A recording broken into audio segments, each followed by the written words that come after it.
Oi pessoal, bem-vindos a mais uma questãozinha aqui do canal. E hoje, gente, mais uma questão do Colégio Militar de Manaus. Essa daqui é bem interessante, tá, gente, essa questão. Então vamos lá.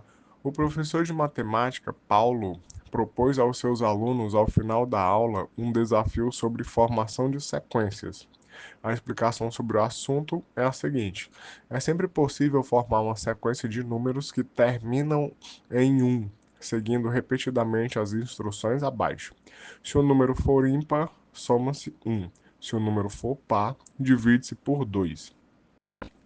Paulo deu o seguinte exemplo, começando com o número 21 e formou a seguinte sequência, sem haver número repetido dentro da própria sequência. Essa informação aqui é importante, viu? Sem haver número repetido dentro da própria sequência.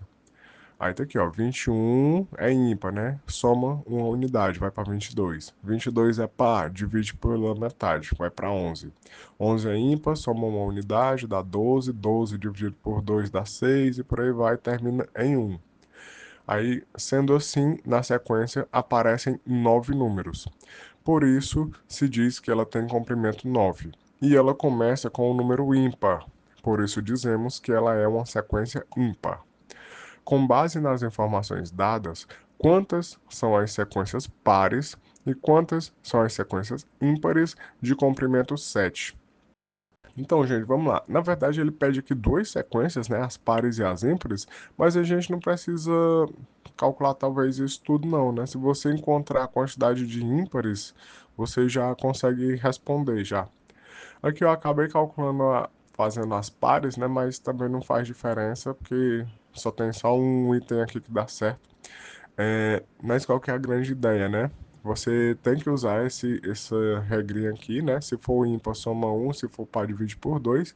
E não pode haver número repetido. Isso aqui é muito importante. Então, vamos lá. Ó, eu comecei escrevendo aqui, ó. Queremos sequências de tamanho 7, certo? E sabemos que o último termo é igual a 1, né? Ele diz que é uma sequência que vai terminar com 1. E eu até coloquei, né? Vamos começar com as pares, né? Com as quantidades de sequências pares. Aí, gente, tá aqui, ó. Seja a índice 1 o primeiro elemento de uma sequência par. Então, a índice 1 é par, certo? Porque, né, ele disse aqui o seguinte, né? Se começa com o número ímpar, ela é uma sequência ímpar. Então, se a gente está atrás de sequências pares, então ela vai começar com o número par. Beleza? Aí vamos lá pela regrinha, né? É, seja a 7, que é igual ao 1, o último termo da sequência, né? De novo, a gente sabe que ela tem tamanho 7, então ela tem 7 termos e ela tem que terminar em 1. Aí a gente tem, aí eu escrevi aqui, ó, temos os casos. O A6 ser par, se o A6 for par, então o A6 ele vai ser 2, né? Porque pela regrinha, se o número for par, e o próximo número vai ser ele dividido por 2, né? Então, se o último número aqui é 1, ó, pode ser que o penúltimo seja 2, ou pode ser que o penúltimo seja ímpar também, certo? Mas aí, gente, se o A6 for ímpar, né? Se o penúltimo for ímpar, a gente tem um absurdo. Por quê? Porque aí, nesse caso, A6 mais 1 seria igual ao A7, que dá igual a 1. Ou seja, pessoal, ó, né, qualquer regrinha, né? Se o número é ímpar, eu tenho que somar uma unidade, tá bom? Então, o A6, imagina aqui que eu não sei quem é o A6, né? Então, eu imagino que o A6, ele é ímpar. Gente, se o A6 for ímpar, qual que é a regra? Somar uma unidade. Mas aí eu vou ter a seguinte coisa, ó. Eu vou ter que A6 mais 1 é igual a 1. Não pode. Isso iria dizer então que o A6 é igual a zero. Mas eu não estou supondo que o A6 é ímpar. Como é que A6 é igual a zero? Vocês estão entendendo aqui o absurdo que deu? Eu supus, né? Eu imaginei que o A6 é ímpar. E aí, por conta da regrinha da sequência, eu descubro que o A6 é igual a zero. Mas zero não é ímpar, zero é par. Entendeu? Então, percebam aí o absurdo, né? Que surge quando a gente imagina que o A6 ele é ímpar. Então, de fato, o que tem que acontecer? Tem que acontecer que o A6 ele vale 2, certo? A6 ele vale 2. Então, a gente já tem já algumas informações aqui, ó. A gente já tem já uma informação sobre o A7, né, o último termo, e a gente já tem uma informação sobre o A6, o penúltimo termo, ok? Então, vamos lá continuar aqui mais um pouquinho. Essa daqui é uma questão já um pouquinho maior. Na verdade, falta só mais quatro passos, né? Mas ela tem um raciocínio um pouco mais diferente. Aí tem aqui, ó. Portanto, A6 é igual a 2, certo? Ele é obrigatoriamente tem que ser 2. E a gente tem uns casos agora, ó. O A5, ele pode ser par, tá bom? Se o A5 for par, significa que o A5 vai ser quem? Vai ser 4, né?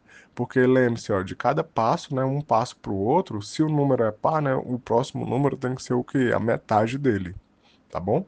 Então, se o A6 é 2 e o A5 é par, quer dizer que o A5 é o dobro do A6.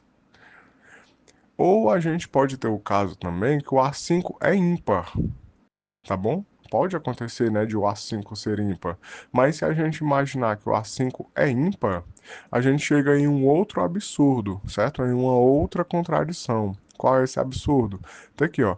A5 mais um seria A6.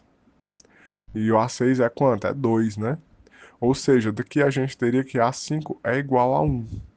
Aí, gente, você pode até se perguntar, ah, Iago, mas por que que isso aqui é absurdo? Porque eu tô supondo que o A5 é ímpar e eu descobri que o A5 é igual a 1. Um é ímpar, né não? Sim, gente, um é ímpar.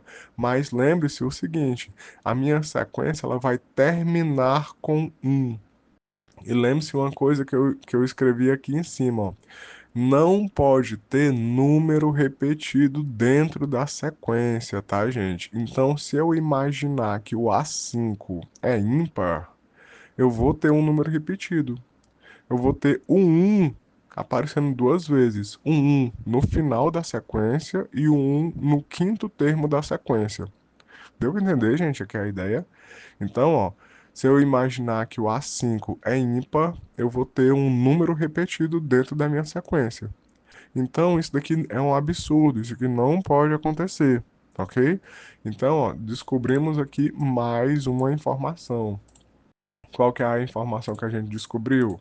Que o A5, ele obrigatoriamente precisa ser 4, certo? Obrigatoriamente, tá bom? Então, a gente já tem já a informação aqui já de três números, né? O A7, o A6 e o A5. Perceba que a gente não usou nem o fato do A1 ser par, tá certo? Isso aqui é só do final voltando, né, os passos. Isso daqui, gente, vale tanto para sequências ímpares quanto para sequências pares, ok? A gente não usou o fato de o A1 ser uma sequência par, tá bom? Aí vamos lá, continuando aqui, ó. Se o A5 é igual a 1, né? Então teremos uma sequência com o número repetido, o que não pode acontecer, né? Que é justamente o argumento que eu acabei de falar aqui, tá bom? Eu vou ter um 1, né? Um número 1 se repetindo dentro da sequência. Aí, a gente tem aqui, ó, para as sequências pares, temos os casos. Aí eu escrevi aqui alguns casos, ó. 64, 32, 16, 8, 4, 2 e 1.